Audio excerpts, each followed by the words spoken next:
ఇప్పుడైతే తెల్లారుజామున నేను, మా స్నేహితుడు, మా బావ అయితే ముగ్గురం అయితే బయలుదేరిపోతా ఉన్నాము. టైం చూడండి 4:40 అవుతా ఉంది. ఎంత ఉందో ఒకసారి చూడండి 5% మైనస్ లేక వచ్చినది. చలి భయంకరంగా పెడుతుంది. మంచు కురుస్తా ఉన్నది. మేము యాడికి పోతున్నాం మీకైతే తెలియలేదు కాదు. లాస్ట్ వరకు చూస్తే మీకే అర్థం అవుతున్నది మేము ఎక్కడికి వెళ్తున్నాం అనేది.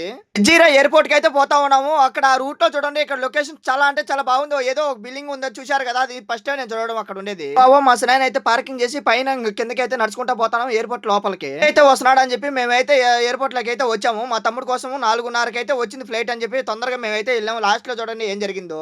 సరే జడ్జీరానా ఫ్లైట్ కి అయితే ఊరేగాని రాగాకండి 4:49కి దిగాల్సిన ఫ్లైట్ 6 గంటలకు దిగింది. అందాక మేము అక్కడ కాసుకొని అయితే కుక్కలు మాదిరి అల్లాడిపోయినాం చలికి.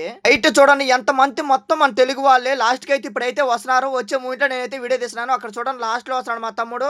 ఇంకొచ్చేసాడని చెప్పి చాలా ఆనందం అయితే పడిపోయినాము. అయితే చెప్పాడు మా స్నాయన మారే చలి ఎక్కువ ఉంది జాకెట్ తెచ్చుకోరంటే సరే తెచ్చుకున్నా అని చెప్పి ఆ లగేజ్ కట్టేసి పెట్టేశాడంట. ఇప్పుడైతే చలికి వణుకుతా వస్తున్నాడు బయటికి. వెళ్ళాడు ఇంటికి 6 నెలలు ఇంటికాడ ఉండి మ్యారేజ్ చేసుకొని మళ్ళీ రిటర్న్ అయితే కోయటికి అయితే వచ్చేసాడు. మా బావ అయితే లగేజ్ ఎత్తుకోపోతాను. నేను వెనక వీడియో తీస్తా ఉన్నాను. నాకేం తెచ్చాడు మా తమ్ముడు అనేది నేను కార్ లో మొత్తం ఓపెన్ చేసి నేను ఏం తీసుకున్నాను అనేది నెక్స్ట్ వీడియోలో అయితే మీకు అయితే చెప్తాను. ఒక వీడియోతో మీ ముందుకు